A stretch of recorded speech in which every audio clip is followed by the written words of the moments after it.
So today, just now, This is a demonstration of flip-for-Mac. And the testimony of the defendant about the events which happened on the night when Mr. Smith killed Mr. Jones.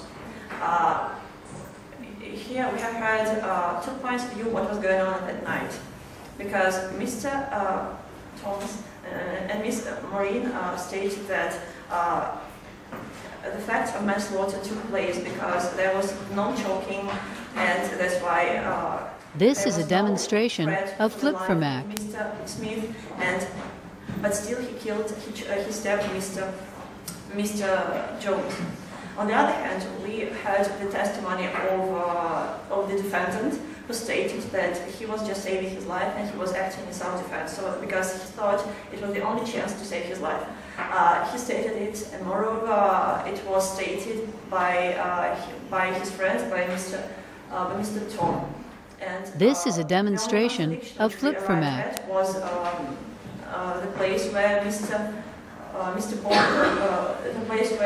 Bob found himself during the trial, because some people stated that they didn't see him. He himself stated that he saw everything clearly because he was out of the car, and the defendant doesn't remember what was going on at that moment, where his witness was. So now, as we have finished, you are... This is a demonstration of flip-for-Mac. Your Honor, ladies and gentlemen, opposing counsel, you see, this case is not only about making assumptions, making suspicions, or simply guessing. This case requires a high standard of proof that is beyond reasonable doubt, and it means that prosecution had to prove by circumstantial evidence that my client this is a demonstration of flip-for-Mac. and that the death of Richard Jones was caused by the culpable negligence of my client. Circumstantial evidence must prove the consistent theory of guilt and must exclude any other version, any other theory that points away from guilt. And let's talk about the evidence that prosecution has provided you with. You see, the issue in this case is not about what happened a week ago, a day ago, or even this an hour is a ago. demonstration The real of issue flip-for-Mac. is what happened at the very moment of the fight. How exactly did my client attack Richard Jones? From where? Did he stab his knife into the stomach or the chest? You know, you should know it if you saw it, if you claim that you saw a person kill someone in cold blood, and especially if you are driving a bleeding person to a hospital in your car. You must see this where is a demonstration of flip-for-Mac. Another important issue is that nothing was done to stop the fight by either of the witnesses.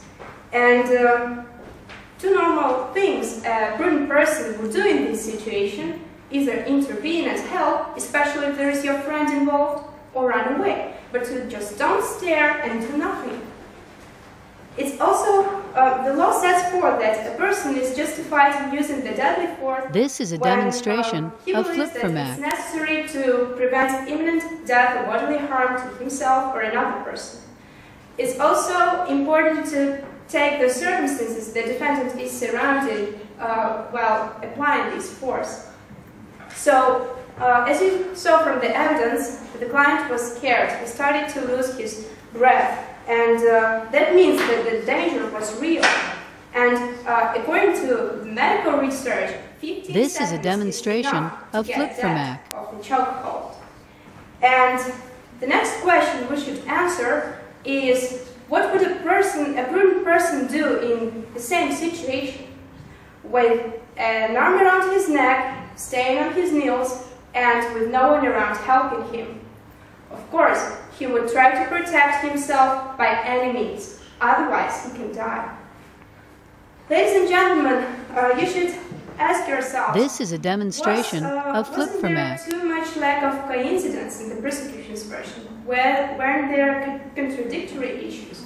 And were the witnesses really unbiased, impartial in telling their stories? So that to form circumstantial evidence to prove my client's guilt beyond reasonable doubt.